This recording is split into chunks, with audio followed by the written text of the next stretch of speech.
Today is March 11th, 2026. 31 days ago, Italy's Alpine Rescue Corps announced something that had never been recorded in the modern era of mountain safety.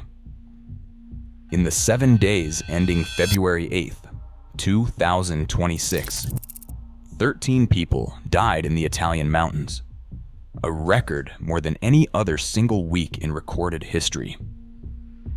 10 of those deaths were caused by avalanches. Not one avalanche. Not one mountain. A chain of collapses cascaded across 5 regions simultaneously, driven by a snowpack that investigators described as a layered trap. The winter of 2025 to 2026 did not begin as a crisis. A buried weak layer had formed in December, and successive storms deposited meters of fresh snow directly on top of it. On paper, this combination was flagged.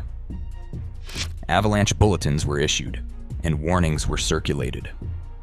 And yet, in the first 6 weeks of 2026 alone, at least 77 people died in European avalanches, according to the European Avalanche Warning Services, an organization that also notes an average of 100 people die across the entire European season each year. Italy's contribution to that number was historic. Italy suffered what authorities called its worst mountain death toll in recent history, when 13 people perished in a single week, including 10 victims of avalanches. The paradox was plain. Forecasting technology was better than at any point in history. More warnings were issued. More people died anyway. To understand what this season revealed, you must first understand what the Italian ALPS represent.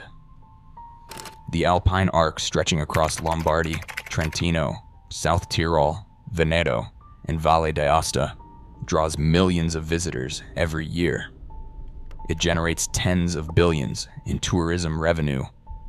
It hosts Olympic competitions. It is, by every measurement, one of the most monitored mountain environments on Earth.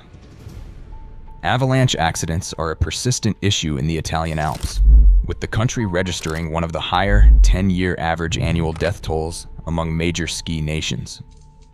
Victims are frequently ski mountaineers or free riders. That predictability gave the system a rhythm. Deaths happened. They were mourned. The season continued. What changed in the winter of 2026 was not the presence of danger. It was the scale and the simultaneity. 5 regions. 1 week. A record that no one wanted to set. The Italian Alps had seen dangerous winters before. On January 18th, 2017, an avalanche buried the Hotel Rigopiano in Abruzzo, killing 29 people. It was the deadliest avalanche in Italy since the White Friday events of 1916.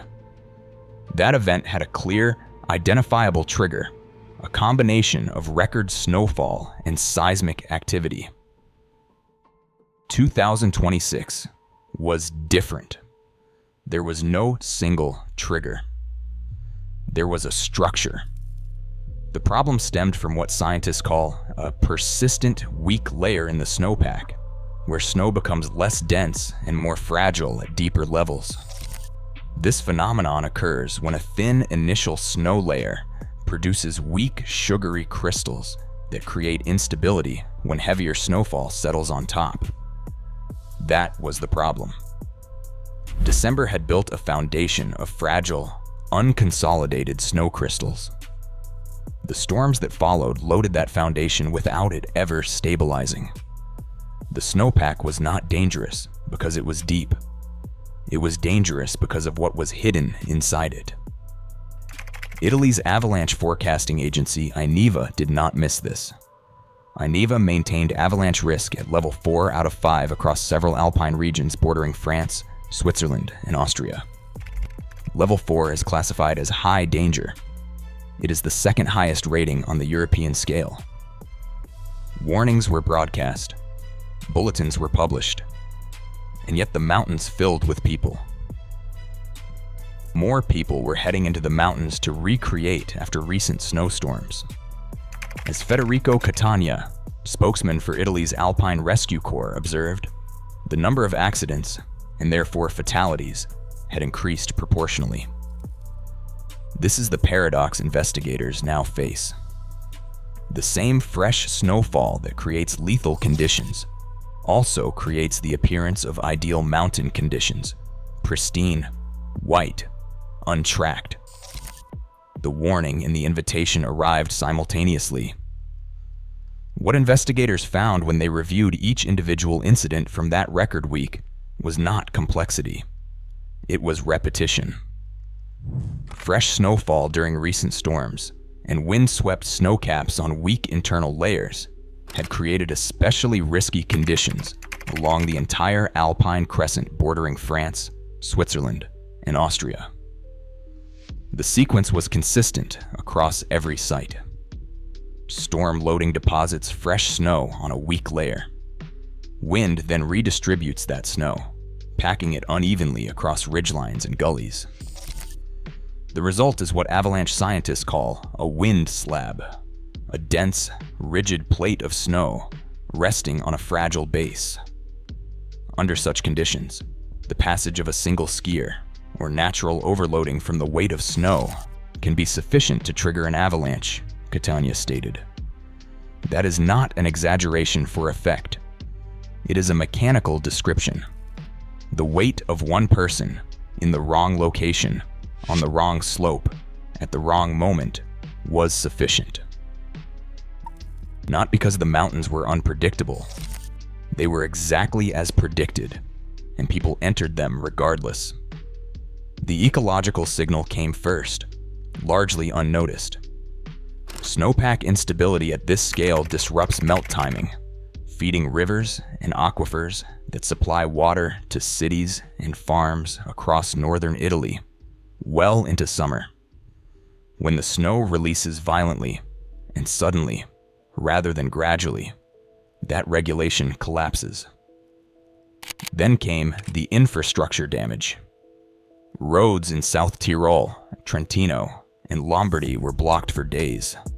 Supply chains to mountain villages were severed.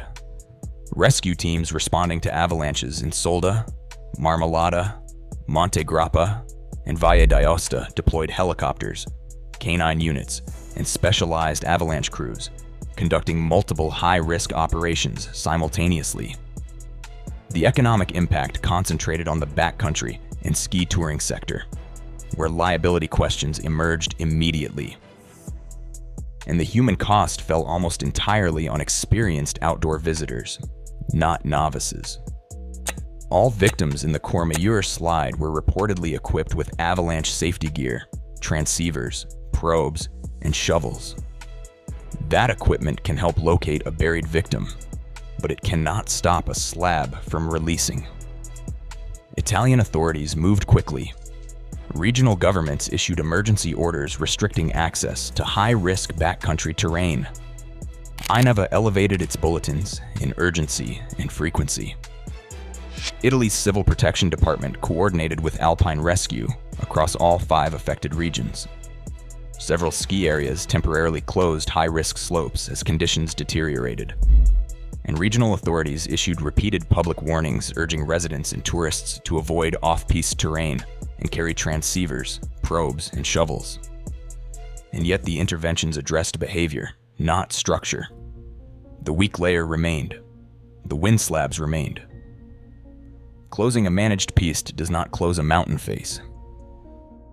Issuing a bulletin does not consolidate a snowpack. The response was appropriate. It was also insufficient, not because officials failed, but because the hazard was embedded in the physics of the season itself, weeks in the making, and impossible to remove on demand. Italy's record week of February 2026 is not simply a story of bad weather, meeting bad decisions. It is a story about a gap between what systems can measure and what human behavior will absorb. The high number of victims this winter, Despite warnings and superior technology, monitoring and understanding of avalanche risks among outdoor enthusiasts deserves careful examination. The Italian Alps have not become more dangerous in absolute terms.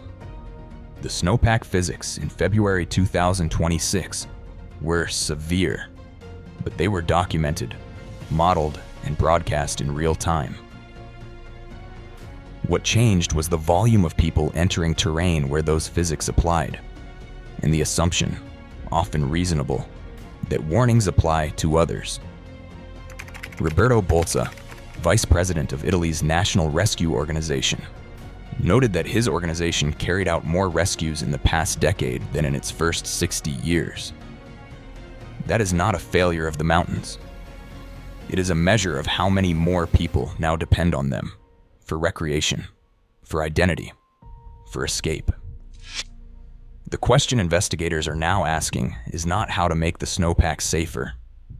It is whether the systems we have built to manage risk can keep pace with the scale of human exposure we have created around it.